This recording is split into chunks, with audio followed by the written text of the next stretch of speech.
ఎందుకు పగబట్టినావు కిషన్ రెడ్డి? ఎందుకు కేటీఆర్కు సహకరిస్తున్నావు? ఎందుకు కేటీఆర్కు లొంగిపోయినావు? కేటీఆర్ అనేవాడు ఒక విషపురుగు, విష సంస్కృతిని తీసుకొచ్చినోడు. గంజాయి డ్రగ్స్ను స్కూల్ పిల్లలకు కూడా స్కూళ్ళ ముందు గంజాయి చాక్లెట్లు స్కూల్ పిల్లలకు అమ్ముకున్న పరిస్థితి తెలంగాణ రాష్ట్రంలో వచ్చింది. ఎయిర్పోర్ట్ పక్కనే, ఔటర్ రింగ్ రోడ్ పక్కనే డాక్టర్ ఆడపిల్లను అన్యాయంగా రేప్ మర్డర్, నిర్దాక్షిణ్యంగా రేప్ అండ్ మర్డర్. సింగరేణి కాలనీలో 6 సంవత్సరాల అమ్మాయిని గంజాయి మత్తులో చంపినరు. వాళ్ళ పరిపాలనలో ఇట్లాంటి దుర్మార్గాలు ఎన్ని జరిగినాయి? జవహర్ నగర్ ప్రాంతంలో ఎన్ని దారుణాలు జరిగినాయి? మేము వచ్చినాక శాంతి భద్రతలను పర్యవేక్షించి కఠినంగా వ్యవహరిస్తున్నాం. గ్రేటర్ హైదరాబాద్ పరిధిలో 695 చెరువులు ఉంటే 44 చెరువుల 100% టీఆర్ఎస్ వాళ్ళు ఆక్రమించుకొని కప్పేసి కట్టేసి అమ్మేసుకున్నారు. 127 చెరువులు ఇవాళ పాక్షికంగా ఆక్రమించుకొని మొత్తాన్ని ఆక్రమించుకునే ప్రయత్నం చేస్తారు. ఇవాళ ఎందుకు హైడ్రా మీద విషం చెమ్ముతుండ్రు? మీరు ఆక్రమించుకున్న చెరువులను కబ్జాలు ఇడిపిస్తున్నందుకే కదా. బతుకమ్మ కుంట ఎవరయ్యా కబ్జా పెట్టుకుంది? ఎడ్ల సుధాకర్ రెడ్డి అని అంబర్పేట టీఆర్ఎస్ ఇన్ఛార్జ్ కాదా? చంద్రశేఖరరావు పోతే హెలికాప్టర్లో పూల వర్షం కురిపించిండని నజరాని కింద బతుకమ్మ కుంట ఎడ్ల సుధాకర్ రెడ్డి కట్టబడితే మెడల మీద 4 దెబ్బలు కొట్టి మొత్తం అవతల పడేసి ఇవాళ హైడ్రా ఖాళీ చేసి బతుకమ్మ కుంటను పునరుద్ధరించి మొన్నటి బతుకమ్మ అక్కడ మేము పండుగ జరిపినాం. ఇది నిజం కాదా? తుమ్మిడి కుంట ఇన్కన్వెన్షన్ నాగార్జున గారు ఆక్రమించుకుంటే ఎన్నిసార్లు విజ్ఞప్తి చేసినా వినకపోతే ఉన్నది ఉన్నట్టు మొత్తం కూల్చి ఈరోజు 9 కుంటని ఈరోజు పునరుద్ధరిస్తలేమా? సున్నం చెరువును ఆక్రమించుకున్నారు, నల్ల చెరువును కుక్కట్పల్లిలో ఆక్రమించుకున్నారు.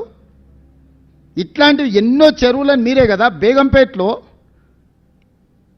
ఒక మొత్తం 30 కాలనీలు మునిగిపోయేటట్టు 100 మీటర్లు ఉన్న మూసిని మన నాలాన్ని ఆక్రమించుకొని కడితే కూలగొడితే నిన్న మన పాలాభిషేకాలు చేస్తలేరా?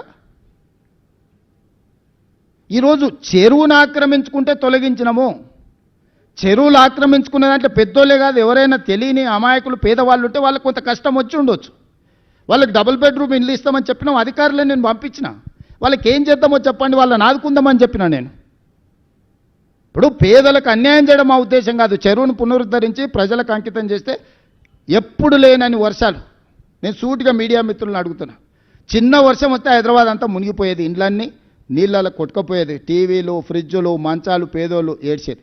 ఈసారి ఎన్నిసార్లు 60 ఏళ్ళు, 70 ఏళ్ళు, 80 ఏళ్ళ కంటే ముందు కురిసినంత అత్యధిక వర్షపాతం ఈరోజు నగరంలో కురిస్తే ఏ కాలనీలైనా ముంపుకు గురైనాయా? ఏ రోడ్లైనా జలమయమైనవా? వాటన్నిటినీ హైడ్రాని పెట్టి ఒకప్పుడు చంద్రబాబు నాయుడు గారు వాటర్ హార్వెస్ట్ పిట్స్ అని తీసుకొస్తే నేను ఇప్పుడు వాటర్ హార్వెస్టింగ్ వెల్స్ అని 10 లక్షలు 20 లక్షల లీటర్ల నీళ్లను రోడ్ల మధ్యలోనే పెద్ద పెద్ద బావులు తయారు చేసి భూమిలో నీళ్లు ఇంకిపోయేటట్టు చేసి రోడ్ల మీదకి వచ్చే నీళ్లను భూమిలో పెద్ద బావులు తవ్వి దాంట్లలో నిల్వ చేసి భూమి గుంజుకునేటట్టు చేసిన ఇవాళ నేను. ఒకప్పుడు రాజ్భవన్ ముందర చిన్న వర్షం వస్తే ఎన్ని నీళ్ళు ఉండేది మీరు అందరు సాక్ష్యం కదా.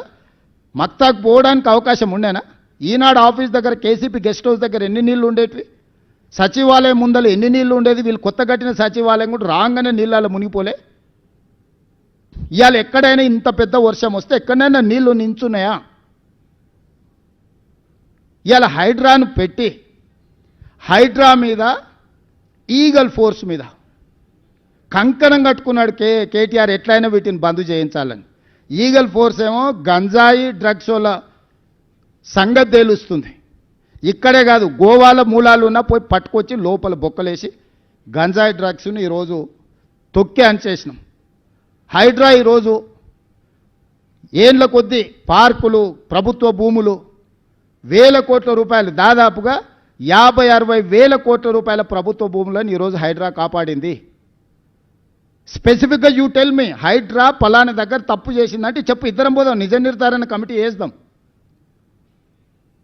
వద్దా అనేది ఏంది అంటే పార్కులు కబ్జా కావాలి, చెరువులు కబ్జా కావాలి, నాలాలు కబ్జా కావాలి, హైదరాబాద్ నగరం మునిగిపోవాలి, నీ స్వార్థం నిండాలి, నీ అవినీతి సొమ్ము పండాలి. ఇదేనా జీవితకాలం? ఇంతేనా? ఎంత సంపాదించుకుంటావు?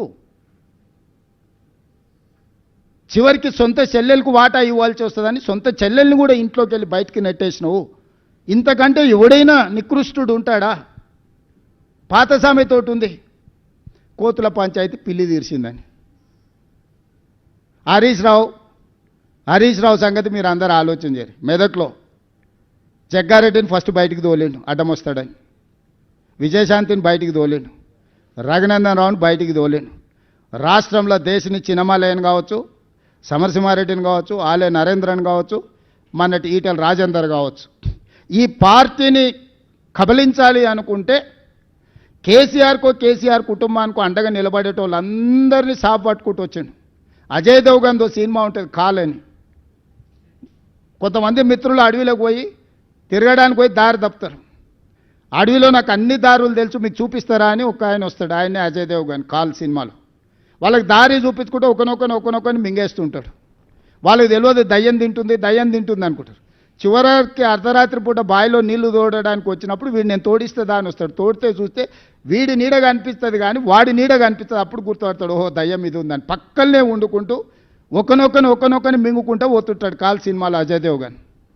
హరీష్ రావు కూడా అదే రకంగా కేసీఆర్ పక్కన చేరి రేపు ఈ పార్టీని కబలించడానికి అడ్డం వచ్చేటోళ్ళను, కేసీఆర్కు అండగా నిలబడేటోళ్ళను ఒకరొకరిని సాఫ్ చేసుకుంటూ మొత్తం హిస్టరీ చూడండి. పోయిన వాళ్ళందరూ కేసీఆర్కు లాయల్గా ఉన్న వాళ్ళే బయటికి పోయారు. ఆలయ నరేంద్ర నుంచి మొదలు పెడితే దేశని చిన్నమాలయ కావచ్చు, విజయశాంతి గారు కావచ్చు, నిన్నటి మొన్నటి ఈటెల రాజేందర్ కావచ్చు.